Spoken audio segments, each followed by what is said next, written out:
Once again welcome back to my channel. My name is Navya and इस video में हम लोग यूनिट नंबर 4 का जो हमने पुलिस का पार्ट पढ़े थे, 3 पार्ट्स में हमने एक वीडियो कंप्लीट करी थी पुलिस की, आपकी यूनिट नंबर 4।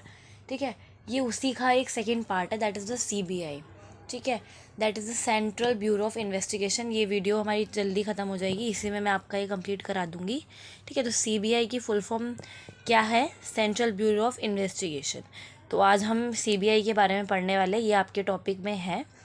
तो लेट्स स्टार्ट अवर वीडियो। तो as you all no, CBI से तो सब डरते हैं कि भाई CBI है, CBI आ जाएगी, ये है वो। और आप लोगों को कई हद तक पता है कि yes, it is a police body that works for the corruption cases. ठीक है, इन इंडिया। ठीक है, it is not a, first of all you have to know that it is not a statutory body and not even a constitutional body. यानी कि statutory हमने already पढ़ा है, जो किसी एक्ट के थ्रू कॉन्स्टिट्यूशन में डाली जाती है, और ना ही ये कॉन्स्टिट्यूशनल है। कॉन्स्टिट्यूशन का मतलब है कि वो पहले से ही जब कॉन्स्टिट्यूशन बन रहा था तो उसी टाइम पर इस बॉडी को डाल दिया था। तो ना ही ये कॉन्स्टिट्यूशनल है और ना ही ये स्टैट्यूटरी बॉडी है। सेकेंड आता है कि CBI की full form as you all know, central bureau of investigation. ठीक है, जो कि 1941 में ये बनी थी, इस्टेब्लिश की गई थी as a special police establishment. ठीक है, ये हमारा थोड़ा पहले का टाइम है। ठीक है, जब हम आज़ाद भी नहीं हुए थे। तो इसको लेटर रिनेम किया गया, 1963 में इसको रिनेम कर दिया गया और इसका नाम सेंट्रल ब्यूरो ऑफ इन्वेस्टिगेशन रख दिया गया। CBI की इंपॉर्टेंट इन्वेस्टिगेटिव एजेंसी है इंडिया की, जो कि रिस्पॉन्सिबल है फॉर हैंडलिंग वेरियस क्राइम्स। ठीक है, including corruption and economic offences. इसके अंदर देखो CBI का रोल है, करप्शन तो देखती है, साथ में जो इकोनॉमिक ऑफेंसेस हो रहे हैं, इकोनॉमी के अंदर जो चीज़ें हो रही हैं, जो घपले हो रहे हैं, उसको भी ये लोग CBI देखती है। ठीक है, CBI की जांच होती है इसमें, जैसे कि टैक्सेस होते हैं हमारे। ठीक है, सही टाइम पे आप GST भर रहे हैं या नहीं भर रहे। ठीक है, जिनका 5 लाख से ज़्यादा है उस तरीके से। ठीक है, तो ये हमारा CBI का इम्पॉर्टेंट रोल है। CBI takes on action on special cases assigned by the central government. और CBI सेंट्रल गवर्नमेंट के कुछ केसेस, स्पेशल केसेस को भी अगर सेंट्रल गवर्नमेंट में बोलती है तो उन केसेस को भी CBI हैंडल करती है। ठीक है, और ये लॉ एंड ऑर्डर को मेंटेन करने में एक बहुत ही महत्वपूर्ण, you can say that it plays a very important role in maintaining law and upholding justice in the country. यानी कि कंट्री के अंदर जस्टिस और लॉ एंड ऑर्डर को मेंटेन करने के लिए CBI बहुत इंपॉर्टेंट रोल प्ले करती है, एज अ पुलिस जैसा रोल प्ले करती है, सिमिलर टू दैट, बट थोड़ा सा ओवर इससे ज़्यादा हमारा CBI करती है, क्योंकि वो भाई करप्शन के केसेस को हैंडल करती है। अगर करप्शन ऐसे बढ़ता गया तो चल गया देश भाई। ठीक है, तो करप्शन के केसेस अगर सही तरीके से उनको सज़ा दी जाएगी जो करप्शन करते हैं। ठीक है, तो क्या होगा, कंट्री जो है वो आगे बढ़ेगी। ठीक है, जस्टिस की लोगों में ये रहेगा that they will feel that yes, this is our country and yes there are some authority that look upon the right thing. ठीक है, तो this is the thing and it function under the superintendents of the department of personnel, ministry of personnel pension and grievances. की जो CBI है वो किसके under आती है? CBI एक ना ही कॉन्स्टिट्यूशन ना ही स्टैट्यूटरी है, बट ये अंडर आती है किसके? Superintendent of department of personal and training है, ये नहीं लिखा है यहाँ पर, ये आप लिख लेना नोट्स बनाते टाइम, एंड ट्रेनिंग। कि जब इनके जो ऑफिसर्स होते हैं CBI के, इनके ऑफिसर्स को ट्रांसफ़र करना है कहीं पर, या इनके ऑफिसर्स को सस्पेंड करना है किसी रीज़न की वजह से, ये सब कौन करता है? Superintendent department of personal and training. तो येस, CBI के ऊपर भी मतलब लोग हैं। तो आपको ये नहीं समझना है कि CBI एक ऐसी खुली बॉडी है कि जो कभी भी आ जाए उसके अंदर। ठीक है, कोई भी कुछ भी CBI के साथ कर दे, CBI किसी के साथ कुछ कर दे, कोई कुछ नहीं कहेगा ना, ऐसा कुछ नहीं है। ठीक है, ये एक superintendent of department of personal and training के अंदर आती है, कि इसके ऊपर भी बॉडीज़ हैं जो इसको सस्पेंड कर सकती है, इसके ऑफिसर्स को।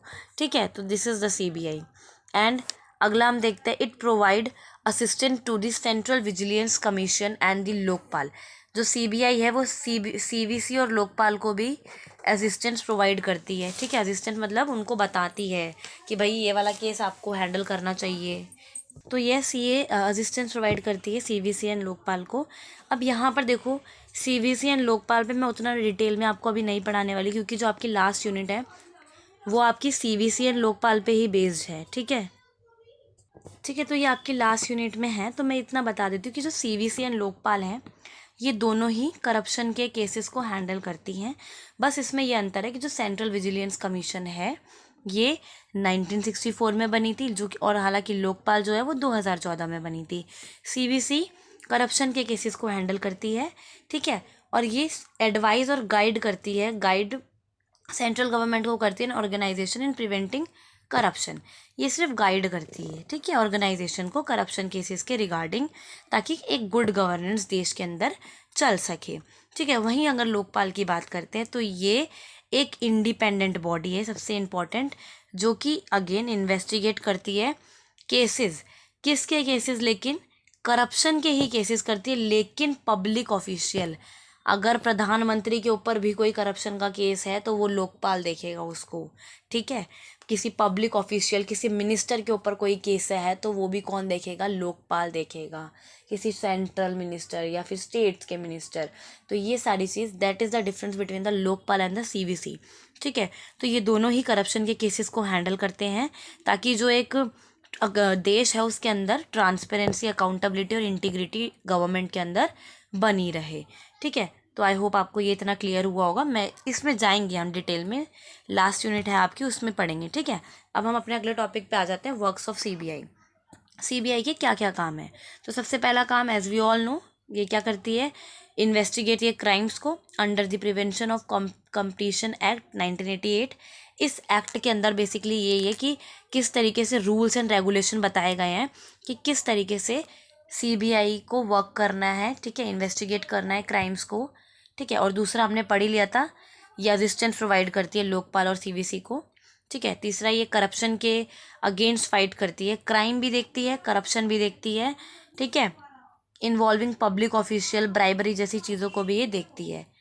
फोर्थ आता है आपका जो हाई प्रोफाइल केसेस होते हैं आपके, ठीक है, उनको भी सीबीआई ही देखती है कि भाई जैसे कि, एंड ये असिस्टेंस प्रोवाइड करती है अदर एजेंसीज को कि भाई इस यहाँ पर ये चीज़ गलत हो रही है, आप पहले चेक करो, ठीक है, हमें बताओ, ठीक है, असिस्टेंस दो हमें।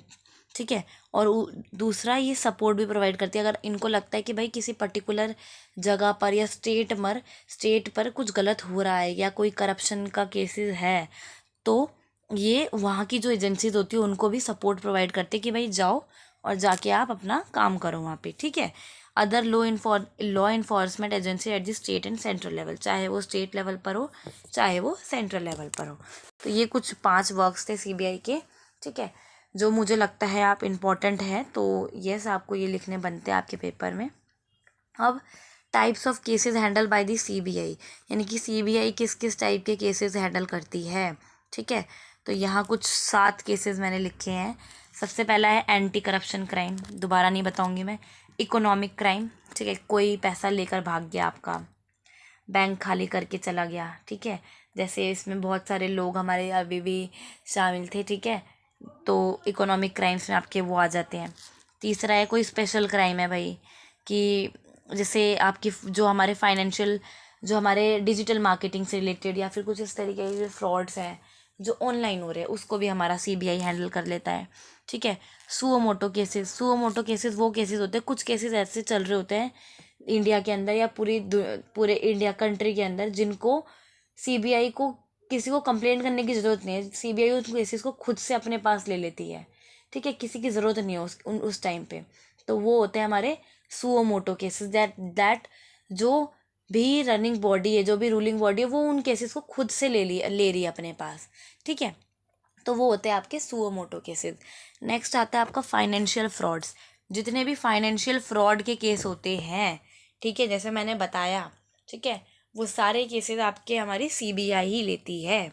फाइनेंशियल फ्रॉड से आप समझ गए होंगे, ठीक है, जैसे मैंने बताया बैंक को खाली करके कितने लोग भाग गए हैं, नाम बताने की ज़रूरत नहीं है मुझे।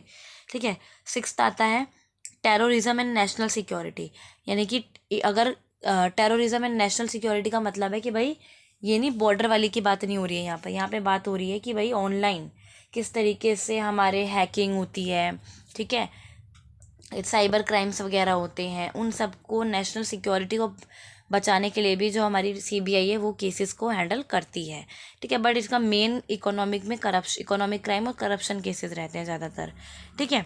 तो और फाइनेंशियल फ्रॉड्स, और तो ये हैकिंग, आइडेंटिटी थेफ्ट और ये सारे जो केसेस होते हैं साइबर क्राइम की, ये भी हमारी CBI हैंडल करती है, ठीक है। अब इसमें आप, आई होप आपको इतना समझ आया होगा, ठीक है, कि ये हमारे CBI के पूरे केसेस हैं, ठीक है। तो इस वीडियो को हम यहीं पर एंड करते हैं। नेक्स्ट वीडियो में मैं आपको इंटरपोल के बारे में पढ़ाऊँगी, जो कि एक CBI का एग्जैगरेट पार्ट है, ठीक है। और उसके वो सिर्फ 5 मिनट की वीडियो होने वाली है, ठीक है। तो yes, that's all for today. We will meet in our next video with our part 2 of this unit, that is the Interpol, ठीक है। सो तब तक के लिए stay tuned and thanks for watching.